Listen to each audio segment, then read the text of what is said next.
Bom dia ou boa tarde, queridos irmãos. Aqui é Jorge Campos. Quem é Deus e qual é a sua natureza? Quem é Jesus Cristo e qual é a sua natureza? Qual é o propósito de Deus para a humanidade? Estas são questões muito importantes, questões doutrinárias que envolvem muitas discussões sobre a natureza de Deus e de Cristo. E são centralizadas acerca da origem, da unidade e da encarnação de Jesus Cristo.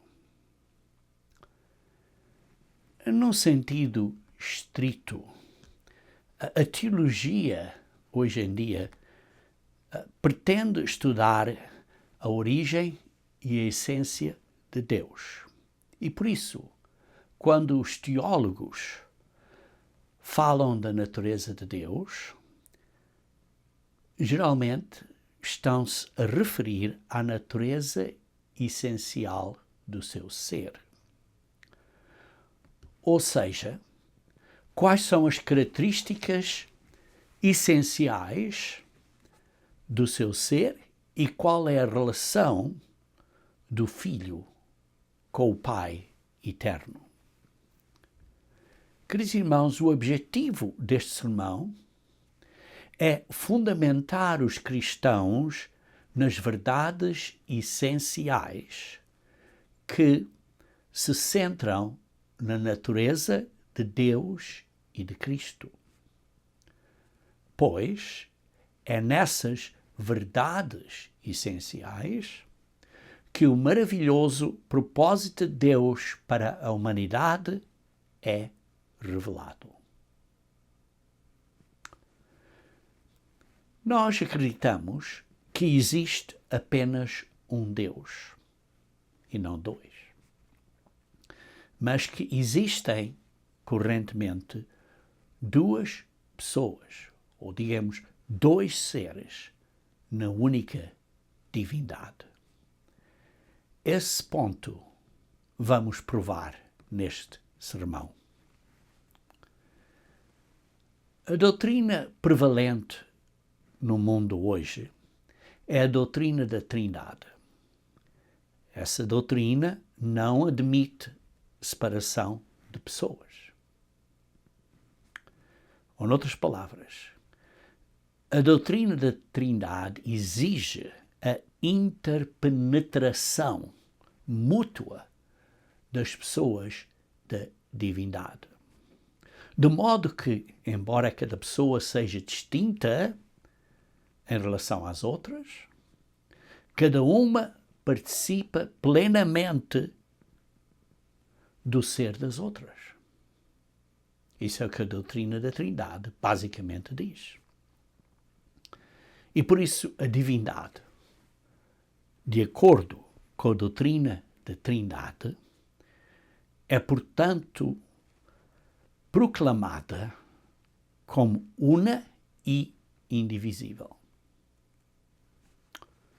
A consequência lógica, irmãos, de insistir que todas as três pessoas, nesse ensino da divindade, participam plenamente do ser dos outros, é conhecido como o patripassionismo.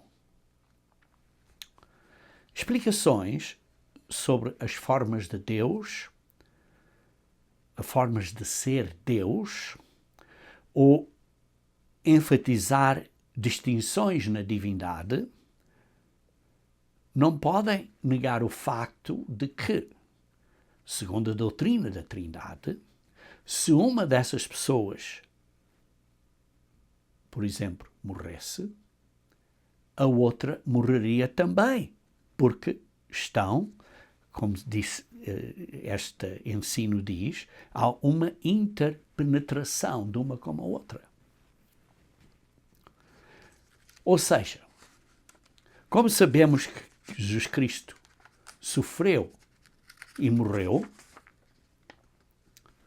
sim, pelos pecados do mundo, então Deus Pai, nessa conclusão lógica da doutrina da Trindade, também teria que ter sofrido e morrido, porque o que acontece a um, acontece aos outros três, aos outros dois, digamos assim. Mas visto que o Pai não podia morrer, porque tinha que estar vivo para ressuscitar Jesus Cristo, então essa doutrina está a criar uma separação, digamos assim, artificial de Cristo espiritual e de Jesus, o homem. Pois Cristo espiritual, sendo da Trindade, não poderia morrer. Por caso que isso acontecesse, o Pai também morreria. E então, quem é que ressuscitaria a Cristo? Noutras palavras, a doutrina da Trindade, nessa conclusão lógica, reduz Jesus Cristo a, ou digamos assim, Jesus, como alguns dizem, a uma mera carne humana que morreu pelos pecados do mundo, e Cristo teria que ser um ser que deixou ou saiu de Jesus antes de Jesus morrer. E por isso esta separação entre Jesus físico, carne, e Cristo espiritual. Mas Cristo clamou na cruz, em Lucas 23, 46, Pai, nas tuas mãos entrego o meu espírito. As Escrituras revelam claramente que Deus Pai ressuscitou Cristo dentre os mortos. Romanos 8, versículo 11 diz: e se o Espírito daquele, isto é, do Pai, que dos mortos ressuscitou a Jesus habita em vós, aquele, o Pai, que dos mortos ressuscitou a Cristo, isso é muito bem claro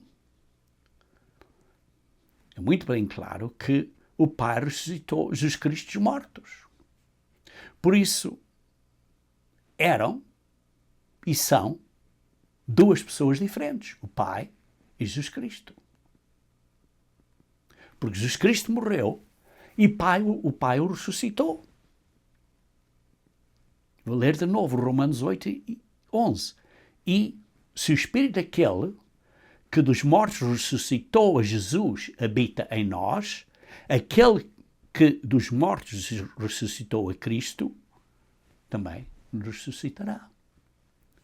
Por isso, o Pai ressuscitou Jesus Cristo dos mortos e por isso, como disse, são duas pessoas diferentes.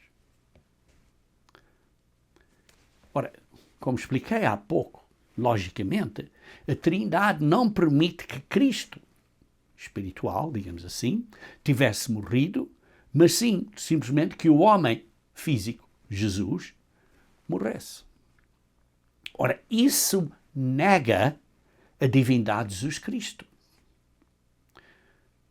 Por isso, a Trindade conduz ao ensinamento que alguns têm de que Jesus e Cristo não são a mesma pessoa. Ou, aliás, que Cristo entrou em Jesus e depois Cristo saiu de Jesus. Cristo entrou em Jesus ao batismo e saiu de Jesus pouco antes da sua morte. Ou, noutras palavras, esta heresia ensina que Cristo era um ser espiritual que entrou no homem Jesus ao batismo, aplicando incorretamente Mateus 3, versículo 16, e que se retirou pouco antes da sua morte, aplicando incorretamente Mateus 27, 46. Ora, irmãos, Então, se de acordo com a Trindade, foi o homem físico Jesus que morreu e ressuscitou, e esse não foi Cristo, esse ser espiritual, parte da Trindade, então, quem é que ressuscitou e está à direita do Pai? Seria então uma quarta pessoa na divindade? Está claro que isso é uma loucura, isso não é correto. Por isso, essa doutrina, esse ensino de que Cristo não veio na carne, é nada mais, nada menos do que a doutrina de anticristo. Como lemos em João, 1 João, capítulo 2, versículo 22, que diz: quem é o mentiroso, senão aquele que nega que Jesus é o Cristo? Porque são a mesma pessoa. É o anticristo esse mesmo que nega o Pai e o Filho. Também lemos em 1 João, capítulo 4, versículo 3.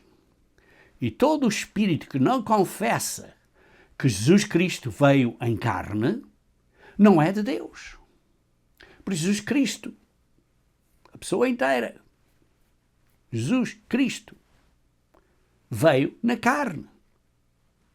Se tornou carne e morreu na carne. Jesus Cristo. Por isso diz, vou ler de novo, 1 João 4, versículo 3. E todo espírito que não confessa que Jesus Cristo veio em carne, não é de Deus. Mas este é o espírito de anticristo, do qual já ouviste que há de vir, e eis que está já no mundo. Sim, está já no mundo, pela doutrina da Trindade. O Novo Testamento deixa bem claro que Jesus Cristo era tanto o Filho de Deus, quanto, ao mesmo tempo, Deus encarnado. Isso é bem claro no Novo Testamento.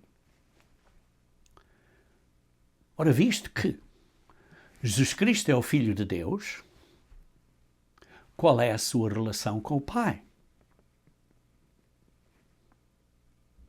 E a pergunta é, então, aquele que se tornou Cristo é um ser que não foi criado e que é coeterno com o Pai? Sim, isso é o que nós queremos. E além disso, então, qual é a origem daquele que veio à Terra? Isto é, Jesus Cristo, proclamando que o Pai o havia enviado do céu.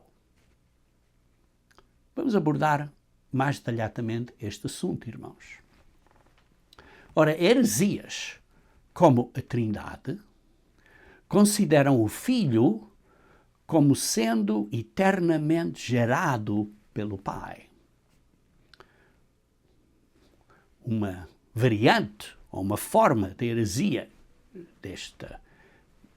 da Trindade é uma outra heresia que se chama o arianismo, que considera que aquele que se encarnou como uma criação especial de Deus. Outra variante disso, desse arianismo, considera que aquele que se encarnou como o anjo da presença de Deus, ou digamos assim, o anjo Miguel, porque estão a interpretar isso como o anjo Miguel. Mas a pergunta é a seguinte, irmãos. O que é que a Bíblia diz? E qual é o testemunho de Jesus Cristo e dos apóstolos acerca deste assunto? Então vamos ver isso um pouco mais detalhadamente, irmãos. No discurso que Jesus Cristo teve com os judeus, conforme registado em João, capítulo 8, aí Jesus Cristo está a referir a si mesmo como pré-existente antes de Abraão. Jesus afirmou o facto de que os judeus nunca haviam realmente conhecido o Pai. E que ele, Jesus Cristo, tinha vindo para revelar o Pai. Então, os judeus perguntaram, como lemos em João 8, versículo 19. Então eles lhe perguntaram: onde está o teu Pai?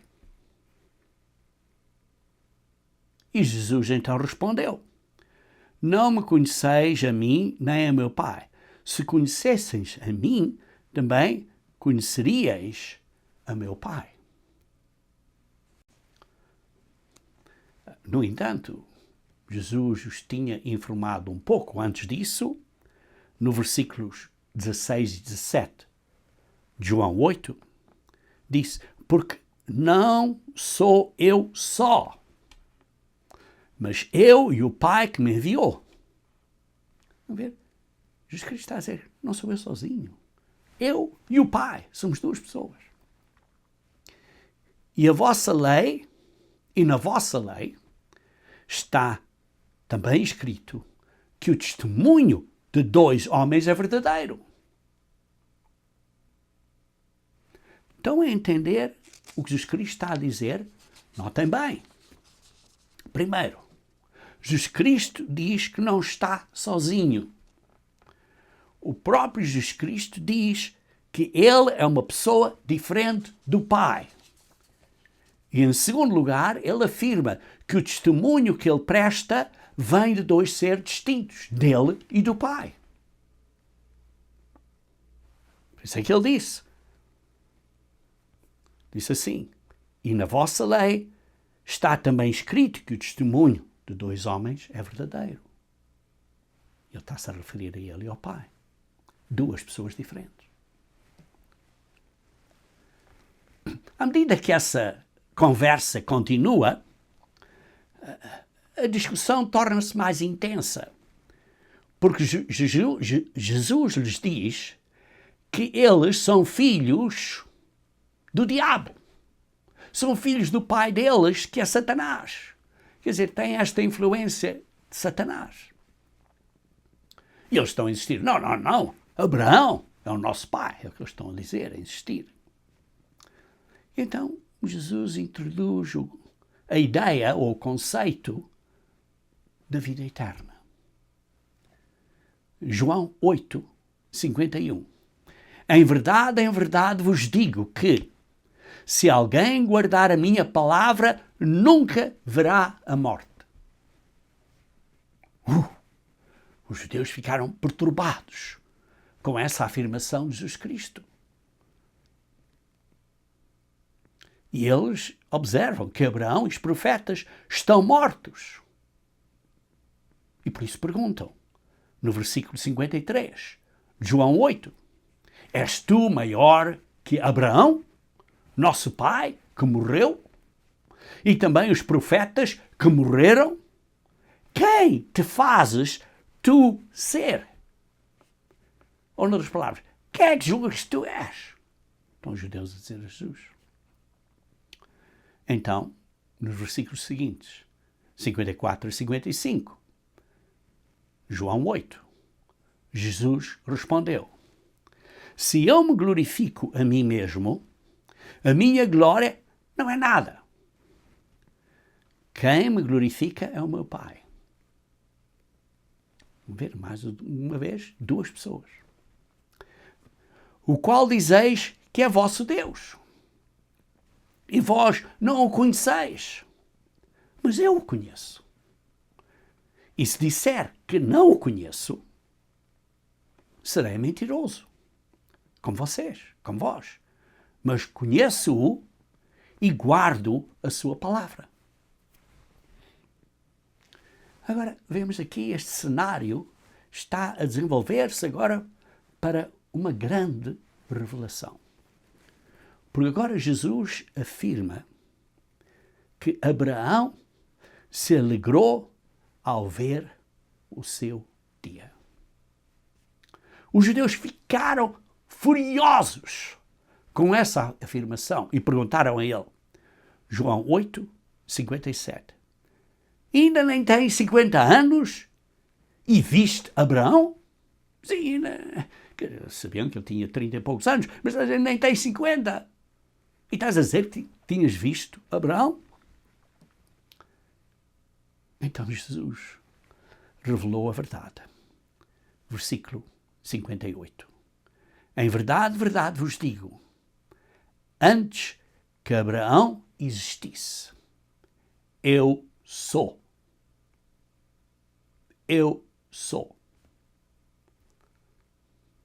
Irmãos, estas palavras, eu sou, foi como Deus foi chamado na conversa com Moisés, em Êxodo 3, versículo 13 a 15.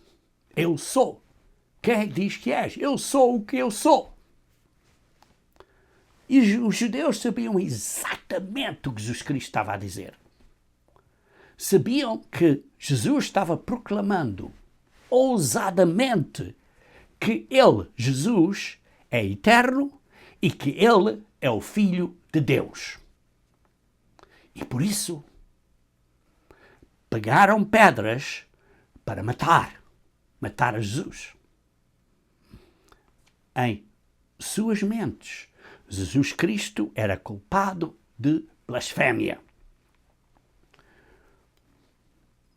Ao fim de contas, lembra-se, Jesus Cristo estava a dizer que havia dois seres na divindade.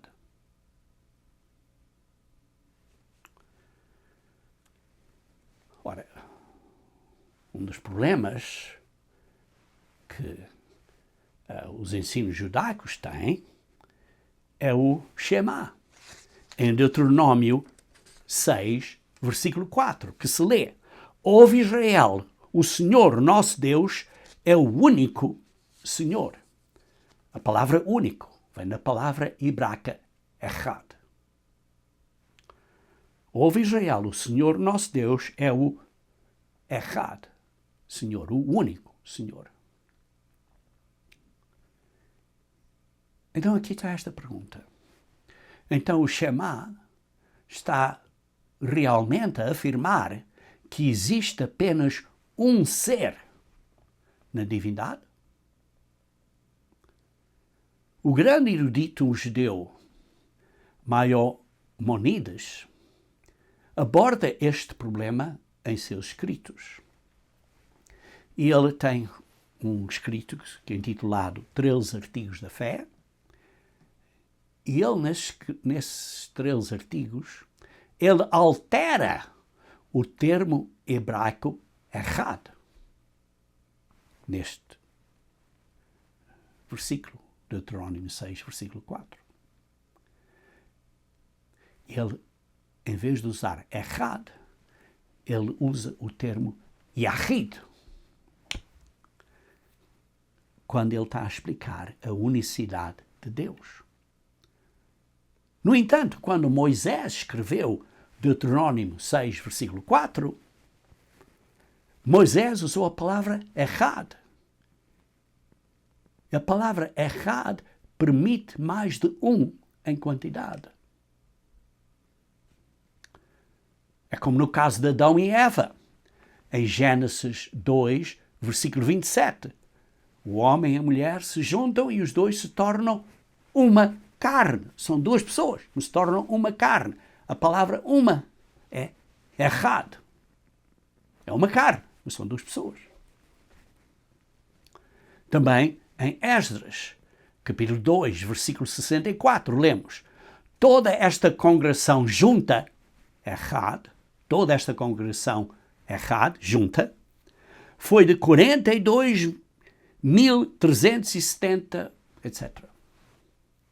Então estamos a ver aqui 42.300 e tal pessoas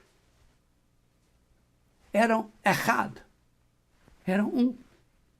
Mas a tradução aqui é juntos, um, unidos, estavam um.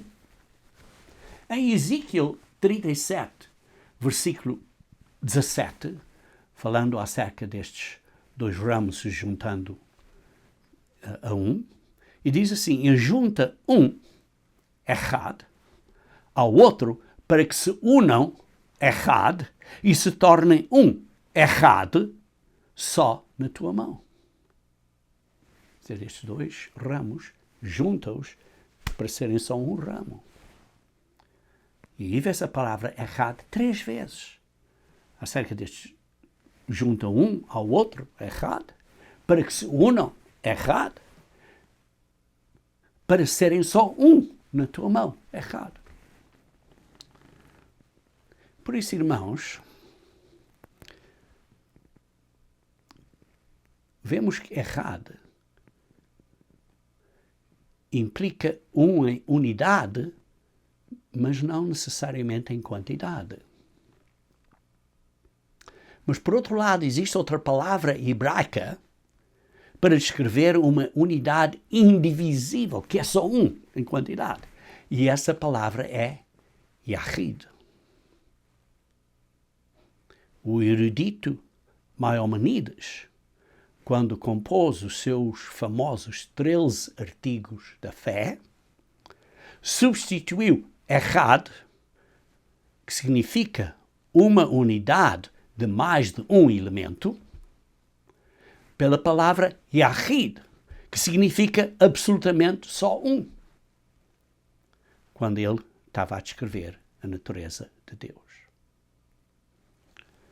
Desde esse momento, a noção de uma unidade indivisível de Deus tem sido fomentada pelo judaísmo. Contudo, a Bíblia oferece inúmeros exemplos para mostrar que existe uma diversidade dentro da unidade de Deus. E por isso, irmãos, o propósito do Shema, de Deuteronômio 6, versículo 4, é mostrar ao antigo Israel que Elohim, Deus, Elohim, é o único Deus. E que todos os outros deuses pagãos deviam ser rejeitados. Portanto, o propósito de dizer que o Senhor nosso Deus é o único Senhor, é o único Deus, Echad, não é acerca de explicar a natureza de Deus, mas é para mostrar que Ele é o único e o único Deus a ser adorado.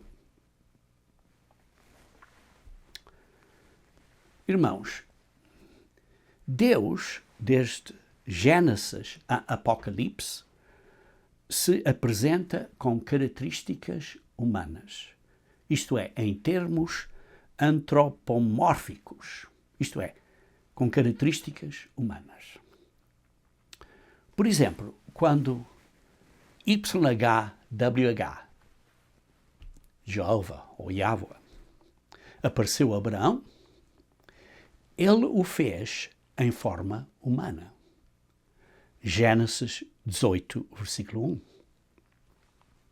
Muitas vezes, quando Deus se mostrou em visões aos antigos profetas, ele o fez em forma humana, como vemos em Daniel 7, versículo 9 a 10. Quando Moisés pediu a Deus para o ver em sua forma glorificada, só lhe foi permitido ver as suas costas, enquanto ele espreitava por trás de uma rocha. Êxodos 33, versículo 22. E por isso, irmãos, vemos que existem inúmeras passagens no Antigo Testamento que revelam claramente que existem duas entidades separadas mencionadas nas Escrituras, parte da divindade. Por exemplo, existem várias referências no Antigo Testamento a um ser identificado como YHWH, Yahweh, ou Jeová, ou El, que não pode ser Deus Pai. Por exemplo, em Isaías 9, versículo 6, porque um menino nos nasceu, um filho se nos deu, e o principado está sobre os seus ombros, e o seu nome será Maravilhoso Conselheiro, Deus, El, Forte, Pai da Eternidade, Príncipe da Paz. Ora, sabemos que este versículo, Isaías 9, versículo 6, é uma profecia messiânica, falando acerca de Jesus Cristo, do Messias. E chama a ele Deus Forte. E por isso este versículo está afirmando claramente que o Messias é o Deus forte, Deus Todo-Poderoso, forte. Também lemos em Zacarias, capítulo 14, por exemplo, no versículo 2 a 4. Porque eu ajuntarei todas as nações para a peleja contra Jerusalém. E a cidade será tomada, e as casas serão saqueadas, e as mulheres forçadas. E metade da cidade sairá para o cativeiro, mas o resto do povo não será expulso da cidade. E o Senhor, letras maiúsculas, que é YHWH, ou Yahweh, ou Jeová, e o Senhor, a palavra Senhor, ou Yahweh, significa eterno, e o Senhor sairá e pelejará contra estas nações, como pelejou no dia da batalha. E naquele dia estarão seus pés sobre o monte das oliveiras. E depois no versículo 5 diz, então virá o Senhor, uma vez mais letras maiúsculas, YHWH, meu Deus, virá o Senhor, meu Deus, e todos os santos contigo, ó Senhor. O Novo Testamento revela claramente que Cristo é aquele que retornará como um rei, conquistador, que ele reinará na terra por 1000 anos e que os santos estarão com ele quando ele voltar. E por isso, não há dúvida nenhuma que Zacarias 14 está falando da segunda vinda de Cristo. No entanto, ele, aqui em Zacarias 14, Jesus Cristo, é identificado pelo nome próprio do Deus do Antigo Testamento, YHWH, Yahweh. Aqui está-se a referir a Jesus Cristo, claramente em Zacarias 14.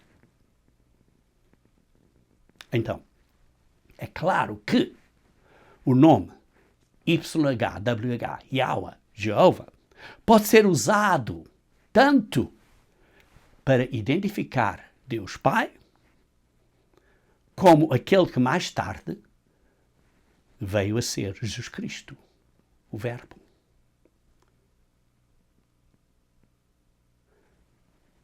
O nome Yahweh, Jeová, YHWH, pode ser usado para identificar tanto o Pai como Jesus Cristo. O contexto, quando você lê o contexto, então é que você vai entender a qual deles é que se refere. Continuamos. As Escrituras revelam claramente a pré-existência de Cristo antes do seu nascimento humano e que ele é frequentemente chamado YHWH no Antigo Testamento. Sim, há evidências indiscutíveis, indisputáveis no Antigo Testamento e no Novo Testamento de dois seres na divindade: Deus Pai e seu Filho Jesus Cristo. Mas, irmãos, precisamos ter cuidado para não concluir que existem dois deuses na divindade. Não. Porque existe apenas um Deus. Embora existam, atualmente, dois seres na divindade. Duas pessoas na divindade. Irmãos, o que não é tão facilmente admitido é o facto de que a teologia judaica passou por mudanças significativas ao longo dos séculos e que a religião judaica tradicional, como conhecemos hoje, não representa visões idênticas às que a Bíblia, Moisés, a lei de Moisés, ensinava originalmente e que eram parte do Antigo Testamento. O próprio Jesus Cristo disse: vocês modificaram a lei.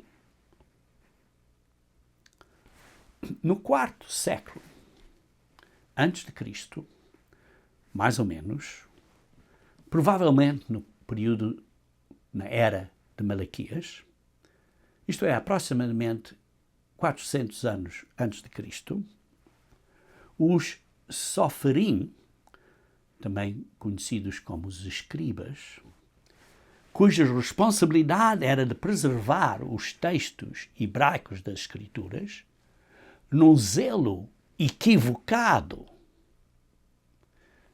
pela palavra de Deus, ou Elohim, e pelas Escrituras, assumiram a responsabilidade de fazer alterações. Chamam emendas. Fazer alterações nos textos originais, a fim de eliminar esses poucos trechos que representavam para eles um desafio perturbador comparado com o entendimento tradicional deles da existência de Deus, da natureza de Deus. E quando eles se depararam ou se encontraram com textos bíblicos que levantavam questões complexas, então as ideias ou as visões tradicionais deles prevaleceram. E, consequentemente, esses textos que não conformavam às tradições deles foram alterados.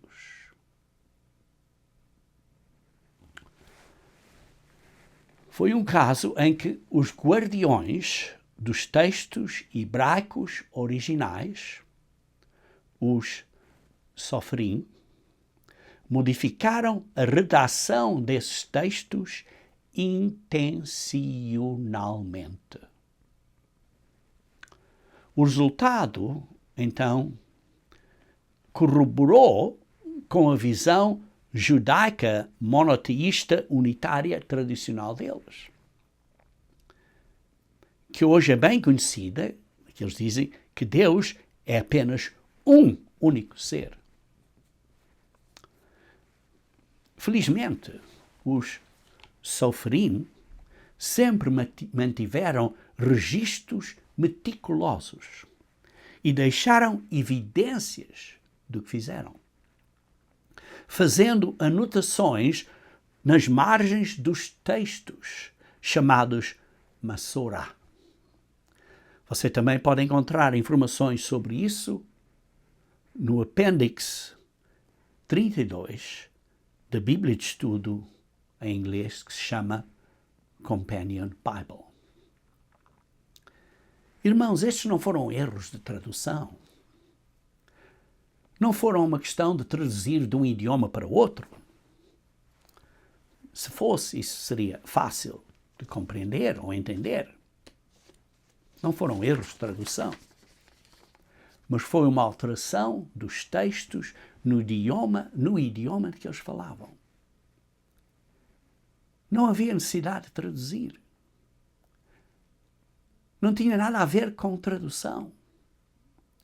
Eles simplesmente não gostaram da palavra usada originalmente no texto escrito pelos profetas e por Moisés, da maneira como foi usada, e então mudaram em 134 locais ou lugares. Os Soferim fizeram isso sob o pretexto de que o nome de Deus era sagrado demais, quanto o uso de YHWH no Antigo Testamento, de Yahweh. E então não se conformava aos parâmetros técnicos deles. E também para eles pronunciar esse nome era proibido. E mesmo quando o tetagrama YHWH, Yahweh, estava escrito nas Escrituras, os Soforim acreditavam que YHWH não devia ser usado nessa situação, e então substituíram esse YHWH por Adonai, ou nome, em vez de usarem o tetagrama YHWH, Yahweh ou Jeová. Assim, a justificativa apresentada por eles era para, entre aspas, proteger a sacralidade do nome de Deus. Mais tarde, eles também omitiram os sinais de pronúncia. Lembrem-se que os sinais de pronúncia são importantes no hebraico porque o hebraico não tem vogais. E assim eles criaram uma dificuldade de saber com certeza como pronunciar a palavra YHWH.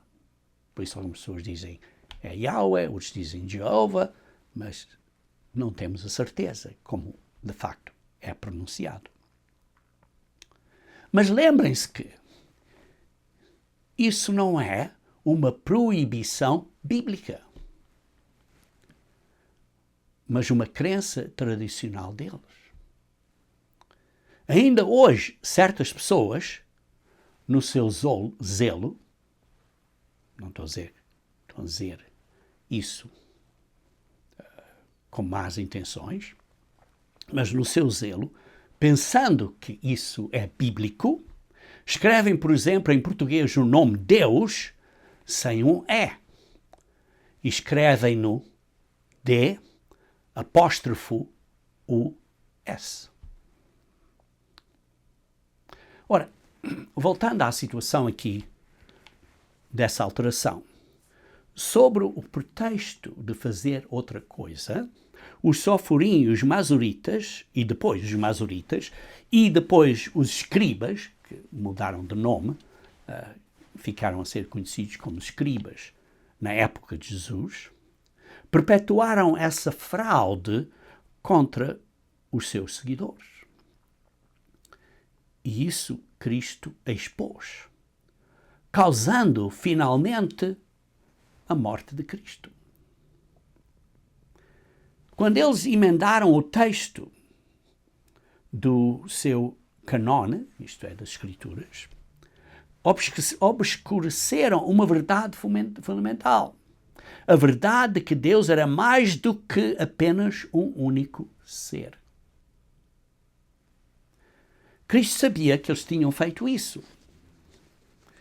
E por meio de um versículo específico, deixou claro para eles que sabia que eles o tinham feito.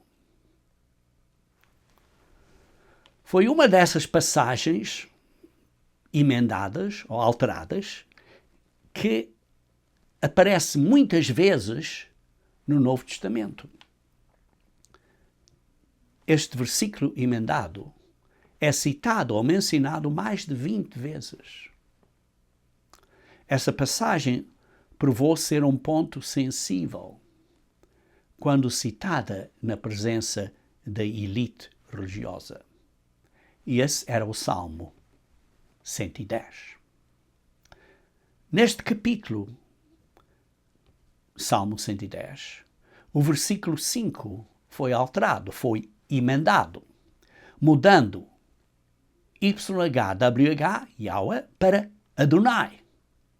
E nesse processo, aqui, como em outros lugares, como eu disse, foram 134 lugares, isso obscureceu o facto de que havia duas pessoas na divindade, ambas chamadas YHWH, Yahweh ou Jeová. E então o judaísmo do Antigo Testamento começou a rejeitar essa ideia completamente de duas pessoas na divindade. Vejamos então o Salmo 110, primeiro versículo 1.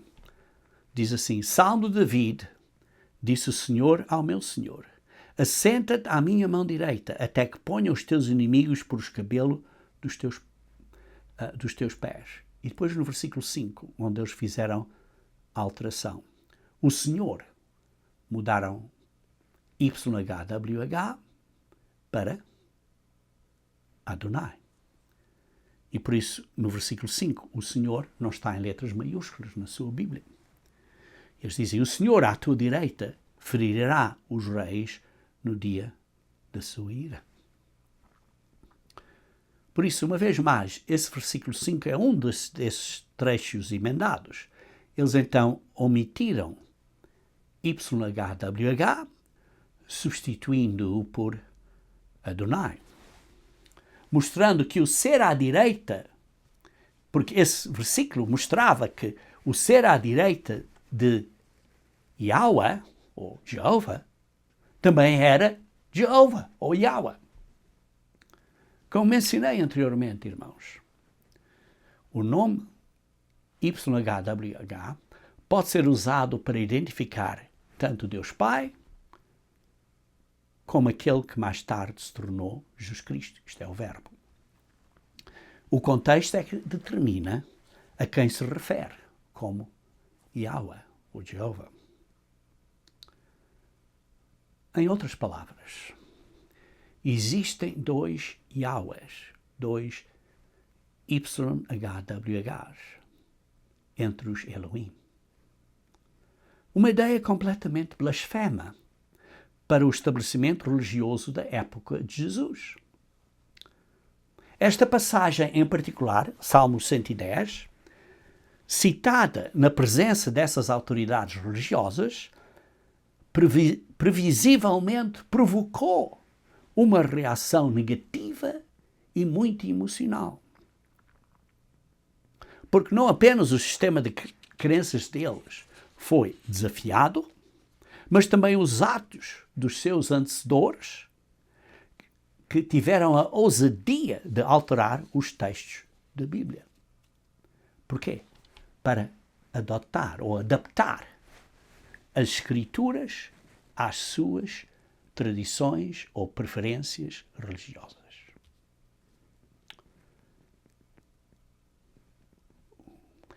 Vejamos aqui em Mateus 22, onde vemos que os saduceus, depois os fariseus e os doutores da lei ficaram sem palavras diante da questão levantada neste salmo, quando Jesus Cristo falou este contexto acerca disso. Por exemplo, lemos no versículo 41 a 46 de Mateus 22, e diz assim: estando reunidos os fariseus, interrogou-os Jesus, dizendo: que pensais vós de Cristo? De quem é filho? E eles disseram: de David. Então, Jesus disse a eles: como é então que David, em espírito, lhe chama Senhor, dizendo: disse o Senhor ao meu Senhor: assenta-te à minha direita até que eu ponha os teus inimigos por escabelo dos teus pés. Como vem, isto é citado de Salmos 110. Se David, pois, disse Jesus, lhe chama Senhor, como é o seu filho? E ninguém podia responder-lhe uma palavra. Nem, desde aquele dia, ousou mais alguém interrogá-lo.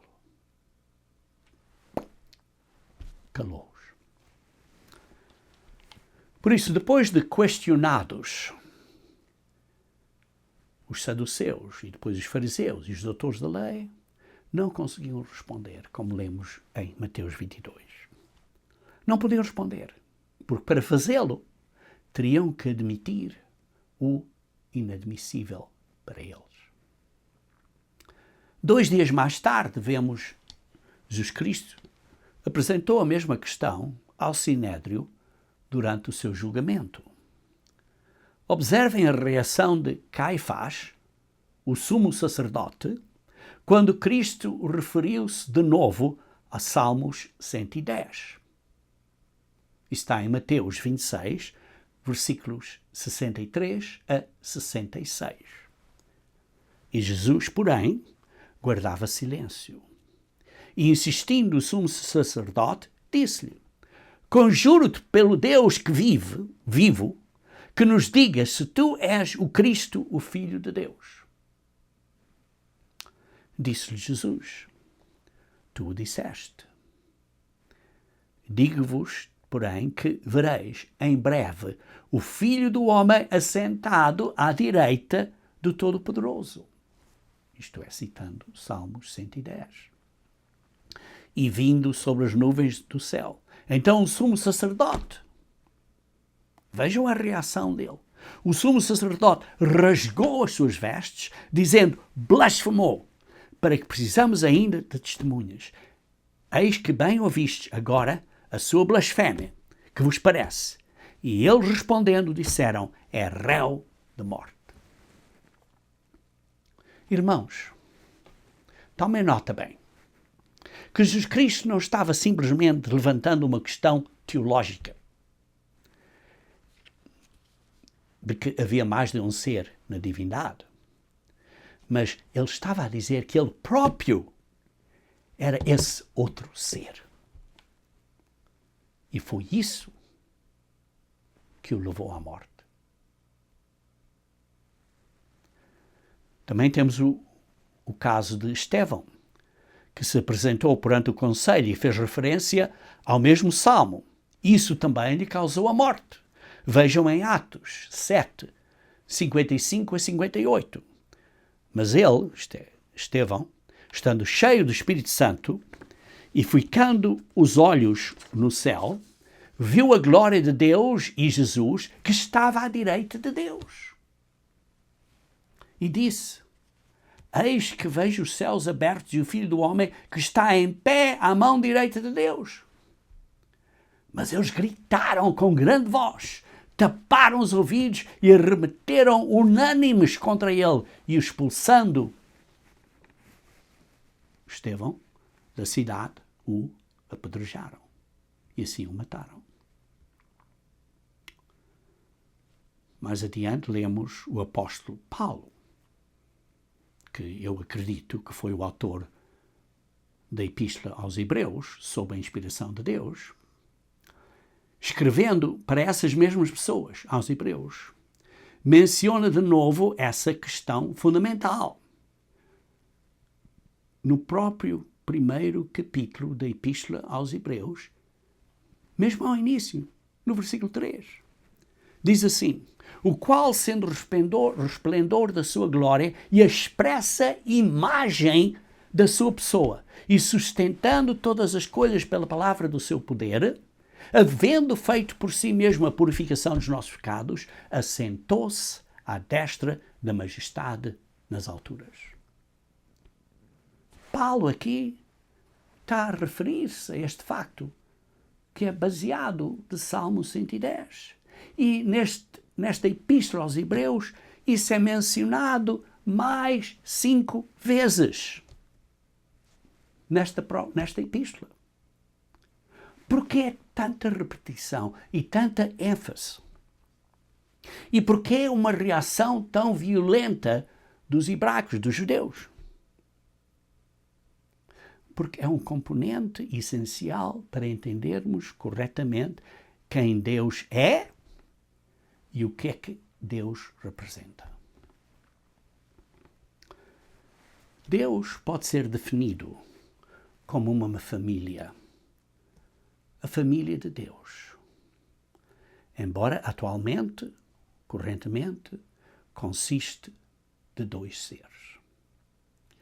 Vejam em João 17, versículo 5, quando Jesus estava a orar depois daquela última Páscoa dele, e disse, no versículo 5, e agora glorifica-me tu, ó Pai, junto de ti mesmo, com aquela glória que tinha contigo. Ao lado de ti, contigo, porque eram dois seres diferentes. Antes que o mundo existisse. Antes que o mundo existisse. No mesmo capítulo, João 17, versículo 11, diz assim: eu já não estou mais no mundo, mas eles estão no mundo, e eu vou para ti, Pai Santo. Guarda em teu nome aqueles que me deste, para que sejam um, assim como nós. O Pai e o Filho são um. Mas não é em quantidade numérica. Por isso, vemos aqui esta analogia de uma família. Pai, filho. Nós somos filhos de Deus. E essa analogia de família é usada no Novo Testamento para descrever a unidade entre o Pai e o Filho. A união. Serem um. Esta união entre o Pai e o Filho. Veja no versículo 20 a 23 de João 17. Eu não rogo somente por estes, mas também por aqueles que pela sua palavra hão de crer em mim, para que todos sejam um. Como tu, ó Pai, o és em mim e eu em ti, para que eles sejam um em nós. Isto é para nós sermos um em Deus. Não é que vamos deixar de ser pessoas individuais, mas sermos um, sermos unidos. Sermos errado, um. Para que o mundo creia que tu me enviaste. Para vermos que somos unidos. E eu dei-lhes a glória que a mim me deste, para que sejam um, como nós somos um. Eu neles e tu em mim, para que sejam perfeitos em unidade. Para que sejam perfeitos em união. Vejam também Efésios, capítulo 3, versículo 14 e 15, que diz: me ponho de joelhos perante o Pai de nosso Senhor Jesus Cristo, do qual toda a família nos céus e na terra toma o nome. Estamos a ver aqui esta divindade de uma família. Romanos 8, versículo 14 e 15 diz assim: porque todos os que são guiados pelo Espírito de Deus, esses são filhos de Deus. Porque não recebeste o espírito de escravidão, para outra vez estares em temor, mas recebeste o espírito de adoção. A palavra grega é iotísia, que seria melhor traduzido como filiação. Mas continuar, mas recebeste o espírito de adoção ou filiação de filhos, pelo qual chamamos Abba, Pai. Queridos irmãos, nós como crentes, a nós crentes, é-nos dada a própria essência de Deus, que é o Espírito de Deus, é o Espírito Santo. O Espírito Santo é a essência de Deus, não é uma pessoa, não é uma terceira pessoa. E assim, sendo filhos em todos, nesse sentido da palavra, porque temos o DNA espiritual, digamos assim, o Espírito de Deus. O mesmo Espírito que está em Deus, está em Cristo e está em nós. Por isso diz, somos herdeiros de Deus.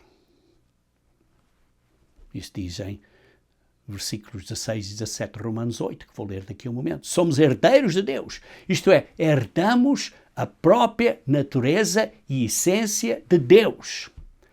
O que se refere com mais precisão na palavra filiação do que na palavra adoção. Romanos 8, então, versículos 16 e 17, lê-se assim: o mesmo Espírito testifica com o nosso Espírito que somos filhos de Deus e co-herdeiros de Cristo.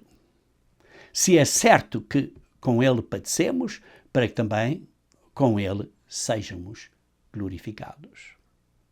Vê-se aqui, herdeiros de Deus.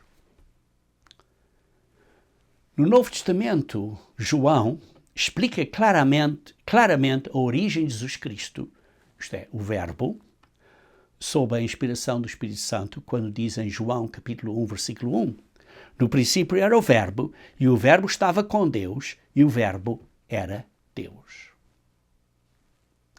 Assim, o Verbo é equiparado a Deus, mas distinto de o Deus Pai. O Deus, o Pai. Os tradutores, sim, é um ponto interessante, inverteram a última cláusula do original em grego, em que diz, lê-se em português, e o Verbo era Deus, mas no grego diz, e o Deus era o Verbo. E Deus era o Verbo. Ou vamos analisar então estas 3 simples cláusulas de João 1:1. Porque servem para ilustrar a existência eterna do Verbo, em vez de ser uma pessoa criada. A primeira cláusula diz, no princípio era o Verbo. A palavra grega, ou o verbo, a ação, a palavra da ação, o verbo, N-E-E-N-I, significa ser ou existir. Por isso, no princípio era o Verbo, no princípio existia o Verbo. Isto é, o Verbo existia no princípio. Obviamente, uma alusão a Gênesis 1, versículo 1, no princípio. Quando Deus criou os céus e a terra. O Verbo já existia. A segunda cláusula, e o Verbo estava com o Deus. O verbo estar descreve um relacionamento. O verbo estava com o Deus, tinha um relacionamento com Deus. Isto é, o verbo estava na presença de Deus, mas era distinto de Deus. E ao mesmo tempo estava em comunhão com Deus, com o Deus. Em grego, a palavra com é a palavra pros, P-R-O-S, que é uma preposição que significa em direção a, para ou com. Assim tem o conceito de ao lado, um estar ao lado do outro. Pros, neste versículo, é usado como o substantivo de o Deus, que está no caso acusativo. São termos gramáticos. Ao definir esta preposição, o comentário bíblico de Robertson, intitulado em inglês Word Pictures of the New Testament, palavras, gravuras do Novo Testamento, diz: pros, com acusativo, apresenta um plano de igualdade e intimidade, face a face um com o outro. E por isso vê-se nesta segunda cláusula um relacionamento, um ao lado do outro. O Verbo estava com Deus. E na terceira cláusula, e Deus era o Verbo,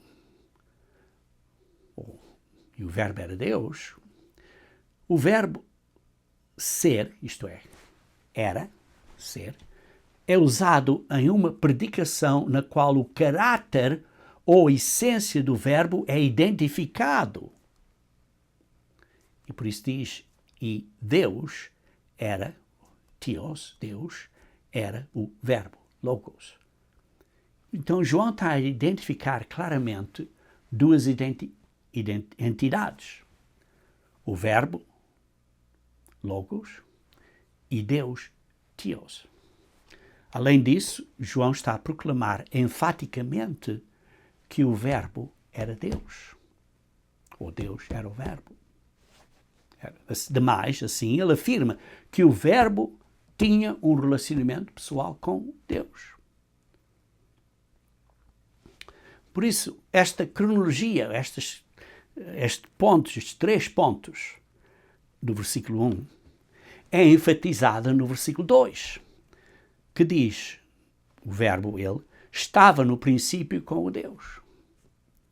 Esta repetição no versículo 2, deste fato que o verbo, e nenhum outro, estava com o Deus no princípio, enfatiza a sua presença e relacionamento com o Deus na eternidade e que ele, o verbo, não surgiu no princípio.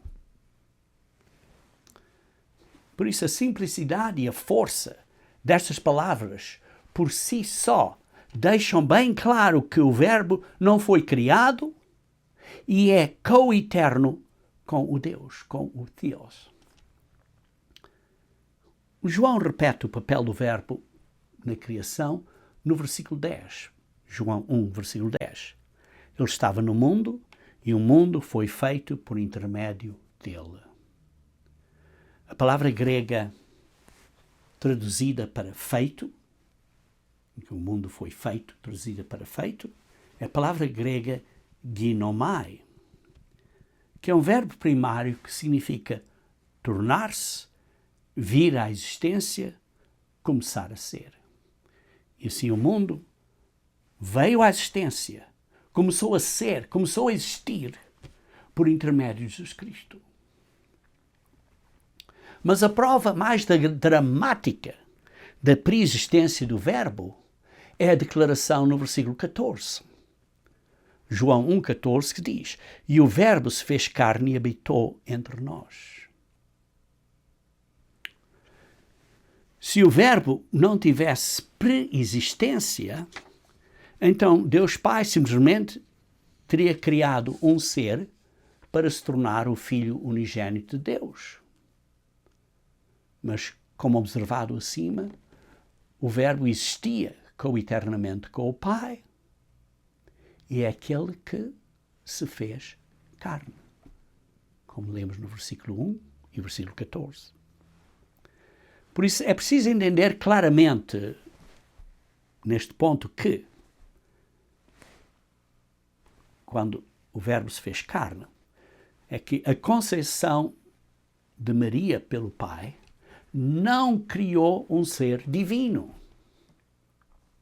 A conceição de Maria pelo Pai, através do poder do Espírito Santo, do poder de Deus, é o ato que fez com que o Verbo se fizesse carne. Não é o ato em que um ser divino foi criado. Não. É o ato em que o Verbo, que era preexistente, que era eterno, se fez carne. As Escrituras, por isso, revelam claramente que o Verbo, o Logos, é o agente da criação.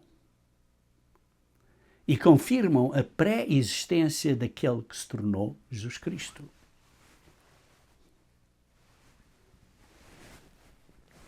Como é que o Deus Pai poderia inspirar a João a escrever que o mundo foi feito por meio do Verbo se o Verbo não existia? Como um ser separado de Deus Pai. Se nenhuma outra entidade existia com o Pai antes do nascimento de Jesus, então por que Deus proclama, através do Novo Testamento, que ele fez tudo o que foi feito por meio daquele que se tornou Jesus Cristo?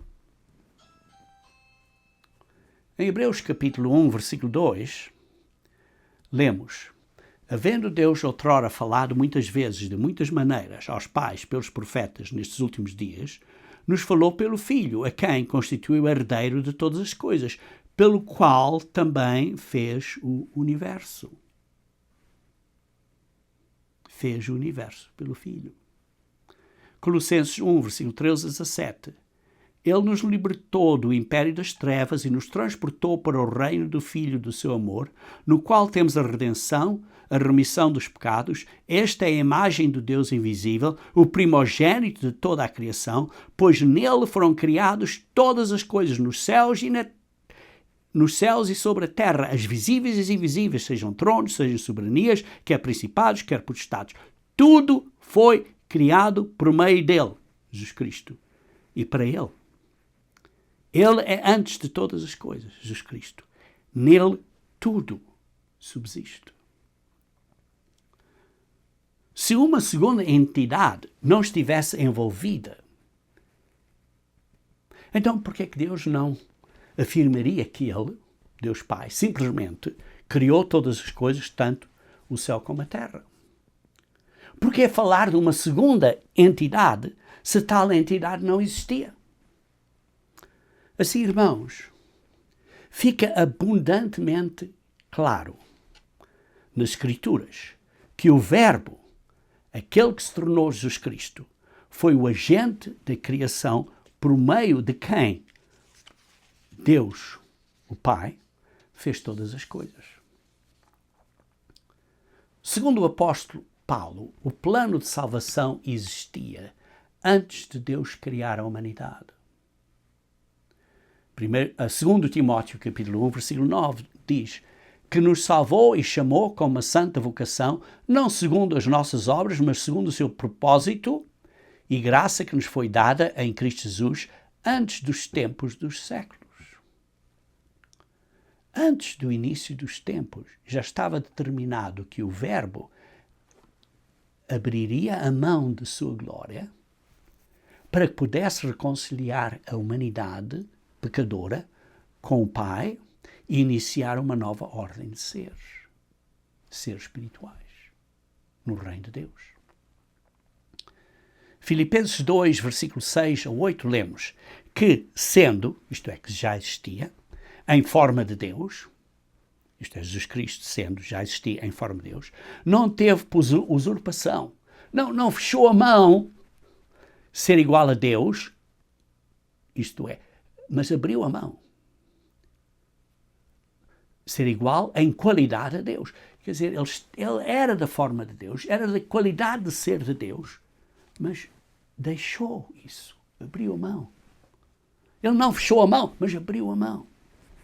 E assim aniquilou-se a si mesmo, tomando a forma, que era da forma de Deus, agora tomou a forma de homem, a forma de servo, fazendo-se semelhante aos homens. E achado na forma de Deus, humilhou-se a si mesmo, sendo obediente até à morte e morte de cruz. Por isso, irmãos, o Verbo não fechou a mão a ser igual em forma, em género, em essência, com Deus, porque ele já existia. Essa igualdade é na qualidade de existência. Ora, seja, o Verbo é da mesma forma, da mesma qualidade, da mesma essência que o Pai. Mas o Verbo submeteu-se ao Pai. Abriu a sua mão de ser igual a Deus em forma, em qualidade. E assim humilhou-se e submeteu-se à forma humana. Assim o Filho não é igual ao Pai em autoridade. Porque quando ele renunciou à sua glória e humilhou-se para assumir a forma humana e morrer no madeiro, isto é, na cruz, o Verbo se fez, ou digamos assim, fez o maior ato de humildade que o mundo já testemunhou. Além disso, a sua disposição, a sua vontade ou desejo de renunciar livremente à glória que compartilhava com Deus o Pai e a sua disposição em tornar-se obediente até à morte são razões principais pelas quais o Pai exaltou o Filho e o colocou acima de todas as coisas, como lemos em Filipenses 2, versículo 9 e 10. Ora, isto nos leva ao âmago do propósito de Deus para a humanidade. Deus nos ressuscitará dos mortos, usando o mesmo Espírito pelo qual ressuscitou Jesus Cristo. Assim, na ressurreição, seremos da mesma essência, da mesma qualidade de ser que o Cristo ressuscitado é agora. O Cristo ressuscitado é da mesma essência que o Pai. Ele é um com o Pai, mas distinto, como lemos em João 17, 20 a 21. Essa é a mesma distinção entre o Verbo e Deus, Pai. Essa distinção existia antes que o Verbo se fizesse carne e habitasse entre nós. Como demonstrei claramente neste sermão, irmãos, Deus e o Filho são co-eternos. com o Filho pré-existindo na eternidade como o Verbo antes da sua encarnação, como vimos em João 1, versículo 1. Deus e o Filho são da mesma essência, são Espírito. O Espírito de Deus, da essência de Deus, Espírito de Deus. João 4, versículo 24. Deus Pai, o Pai, e o Filho, e os filhos de Deus, cheios do Espírito, estão unidos por meio deste único Espírito, como lemos em Romanos 8, versículos 11, 14 a 17, 1 Coríntios 12, 12 e 13. Queridos irmãos, assim, a divindade não é uma trindade fechada, nem uma unidade absoluta de um só único ser, mas uma dinâmica unidade familiar, que permite que os crentes nascidos do Espírito se tornem os próprios filhos de Deus. Embora os novos filhos e filhas sejam adicionados à família de Deus, isso não significa que alcançaremos a suprema estatura de Deus, o Pai. Precisamos entender, Deus está aumentando a sua espécie e, tendo colhido as suas primícias, ainda restará apenas um Deus, uma família de seres divinos. Tendo chegado plenamente àquela completa unidade mencionada na oração de Cristo durante a sua última Páscoa terrena, em João 17, do versículos 1 a 26. Irmãos, Deus é uma família de seres divinos, possuindo uma unicidade inclusiva. A unicidade de Deus é uma unidade e não uma quantidade numérica. Caso contrário, como poderiam ser verdadeiras as palavras de Jesus Cristo quando ele orou em João 17, versículo 20 a 23?